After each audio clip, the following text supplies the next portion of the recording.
preventing NATO expansion is one of the goals of the so-called special military operation, which the Kremlin has failed miserably. From February the 24th, 2022, the length of the borders of the alliance and federation grew by about 1,300 kilometers, and these are indicators before Sweden's accession to NATO, which will take place in the near future.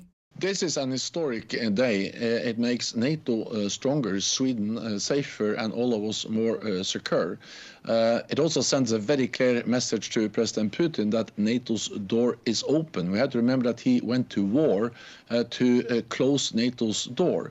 He is achieving the exact opposite. Finland is already a member, doubling NATO's border with Russia. Sweden will now become a member, and Ukraine is closer to membership than ever before. In response, the leadership of the Federation is increasingly talking about direct combat between Russian forces and NATO. Experts are sure, considering how often the Kremlin itself creates reasons for attacks on other countries, we shouldn't rule out a scenario for the invasion of the territory of the alliance by Russian troops.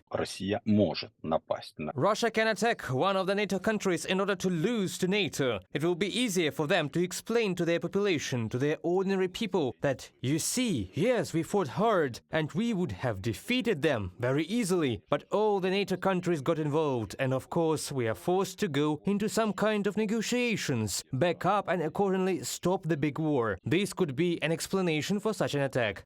Experts doubt the success of the military operation of Russian troops on the territory of NATO countries. The Kremlin sent most of its manpower to the front in Ukraine, and the manufacturability of Russian weapons is tens of times inferior to Western models. This has been proven in practice by the Ukrainian armed forces.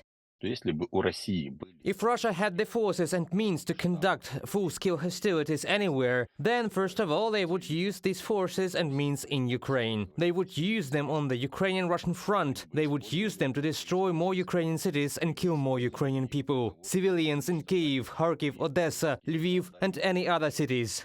Meanwhile, NATO countries are preparing for possible provocations from Russia. Earlier, the Minister for European Integration of Ukraine, Olga Stefanishina, stated that in at least 5 countries of the alliance, a scenario war with the Federation was being simulated, and the German Bild published secret documents allegedly containing a plan of action for NATO forces in the event of Russian aggression.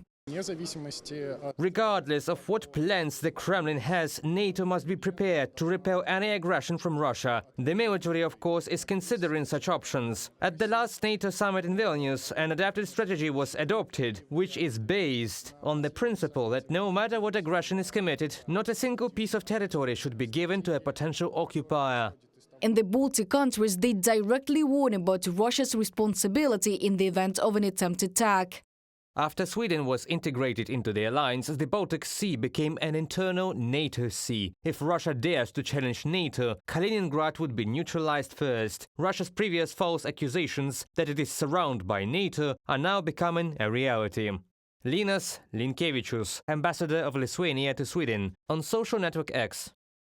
The Kremlin assures that Russia has no geopolitical, economic or military interest in attacking NATO countries. However, Moscow cannot be trusted. On the eve of February the 24th, 2022, the top military political leadership spoke about the same thing in relation to Ukraine, word for word.